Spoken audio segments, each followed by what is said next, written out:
The F-4F flies for the German tech tree in War Thunder. Let's fly it out.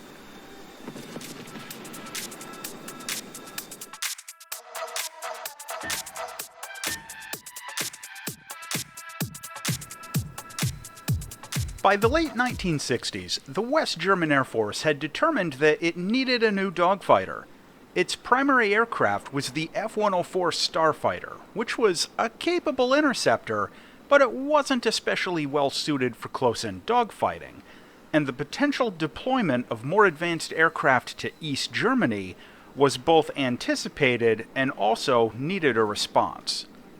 The RF-4E reconnaissance version of the Phantom had already been ordered, which made the F-4 an obvious choice for a new fighter. After some evaluations, the decision was made to proceed with the F-4F, which was very similar to the F-4E, but it featured a pretty large number of changes. The F model was based on the earlier E model, but one of the fuselage fuel tanks was removed. A significant amount of the electronics and navigational equipment was either replaced or removed. It used leading-edge slats and some other minor aerodynamic modifications in order to dramatically improve its maneuvering performance, and the weapon system was totally overhauled. All of these changes had the effect of significantly improving the F-4F's thrust-to-weight ratio and its performance in close-in dogfighting, but this was at the expense of some range and reduced compatibility with external weapons. Most notably, the plane couldn't use the AIM-7 Sparrow missile. The F-4F was upgraded in German service during the 1980s, which added compatibility with the AGM-65 Maverick missile and some modernized avionics. The F-4F served throughout the end of the Cold War, with the last models being retired finally in 2013. What we have in War Thunder is the F-4F. This is the main tech tree version, and it seems to be the post-upgrade model from the 1980s, further evidenced by the existence of the F-4F early as an event prize a little while ago. This plane is in rank 7 of the German air tree at a battle rating of 11.0. The F-4F carries the AN/APQ-120 radar set. This is a relatively basic radar with good range, multiple dish angles, and an ACM boresight mode, but it lacks any look-down functionality or the advanced modes found on some of the other top-tier jets. The plane has a full ballistics computer for all of its air-to-ground weapons, though, and it has an adequate-ish supply of countermeasures. Now, building custom loadouts with this jet gives quite a few options, with a really good selection of dumb bombs, unguided rockets, and guided missiles at your disposal. For air-to-air weapons, you get the AIM-9B FGW-2, which is a pretty basic entry-level IR missile that honestly you won't use much. The AIM-9E is probably going to be your primary weapon while you're grinding upgrades for this jet, and I've never been a big fan of this particular missile, but if you think of it kind of like an AIM-9B but with an uncaged seeker, you can still get some kills with it. Now your final upgrade is the AIM-9J, which is a 20G medium performance rear aspect infrared missile. Since this is the best weapon you can get on the F-4F, try to get comfortable with it and get a feel for its limitations and capabilities. For air-to-ground missiles, you can take the AGM-65B Maverick. This is a TV-guided missile with pretty good range and a 50-kilogram warhead. It's your only guided air-to-ground weapon, but it's a good one. The flight performance of the F-4F is impressive, but has caveats. Its thrust-to-weight ratio is really good, especially once it burns some fuel off, and its turn performance is amazing, at least compared to most other Phantoms. And it can hold its own in a turn fight with most other top-tier jets without a whole lot of difficulty.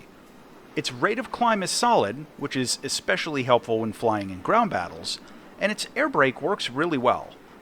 The main trade-off is that the F-4F is still a very heavy aircraft, something that you're going to notice on the takeoff run, and it dumps energy really quickly in sustained turns.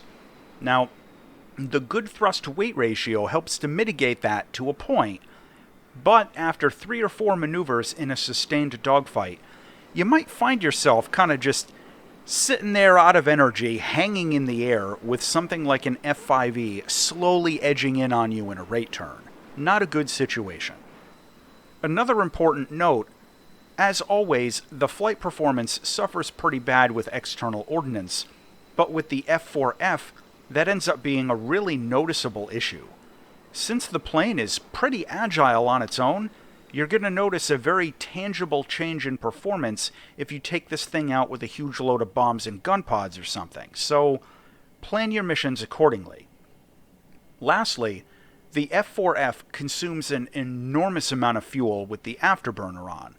Remember, this version of the Phantom is missing one of its fuel tanks, which isn't a huge problem, but you'll want to make sure you watch your fuel consumption a bit more than in other models, and it might not be a bad idea to go out with a little more fuel than you might otherwise take, especially on the larger enduring confrontation maps. Flying the F-4F into air battles can be kinda tricky in the current meta. With the introduction of 4th generation fighters, active radar missiles, higher performance semi-active radar missiles, look-down radar sets, and medium-range all-aspect heat seekers, the F-4F feels way behind in its weapon system, even if it's still competitive as a maneuvering fighter. The jet's only air-to-air weapons are the cannon and 4 comparatively short-range and medium-performance rear-aspect sidewinders. Really, you're bringing a 10.0 weapons system into a match at 11.0 or higher. Now, this forces the F-4F to fly very defensively at the start of a match, as first you have to survive entry into the battlefield, and then survive and win engagements with enemy targets. The plane is a very capable dogfighter, though, so once you fight past the barrage of all-aspect missiles, the actual close-in combat won't usually be a huge struggle. In a down tier, the F-4F feels right at home, and it can use its engine power to great effect. Really, my primary advice taking this into air battles is stay low. It cannot fight at the higher altitudes the same way that some of the other Phantoms can, lacking any look-down radar modes and lacking any semi-active radar missiles. Using this jet for ground attack is a pretty different game entirely. The F-4F can carry enough of a bomb load to eliminate 2 strategic bases in one pass, and still have sidewinders left over for air combat. And with its full ballistics computer, it's quite capable as a close air support platform in ground battles. You get the usual choice of flying out with bombs for a medium level of spawn points, or taking out the Mavericks for a bit more. All of this plane's bombs can take out a tank on a direct hit, and you can take a lot of those bombs. But close air support with dumb bombs in top tier ground battles can be a serious challenge if there are competent anti-air units spawned in, since you're going to have to get really close for accurate drops. But the Mavericks give a bit more flexibility. You only get 2 of them, so the shots have to count, and the usual meta is to try and come in from high altitude for top-down shots, which still holds true with this plane. As always, with the TV-guided weapons, they're almost useless in night battles, so if you're flying out in the dark, it's probably best to take the bombs or some unguided rockets. Visually, the F-4F looks pretty much like all the other Phantoms in War Thunder, with one exception. This jet gets some really cool paint jobs, and that black and red Richthofen one is just amazing. Plus, it has a smiley face on its rear end, and now that I've pointed it out, you can never unsee it. You're welcome. Landing this plane is reasonably easy, but just remember it's a heavy jet, so don't let your airspeed and throttle get too low at the same time on final approach.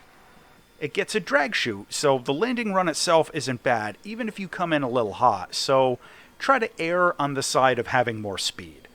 It can drop its gear and landing flaps safely a bit over 400 kilometers an hour. Now, the cockpit is pretty standard for a Phantom.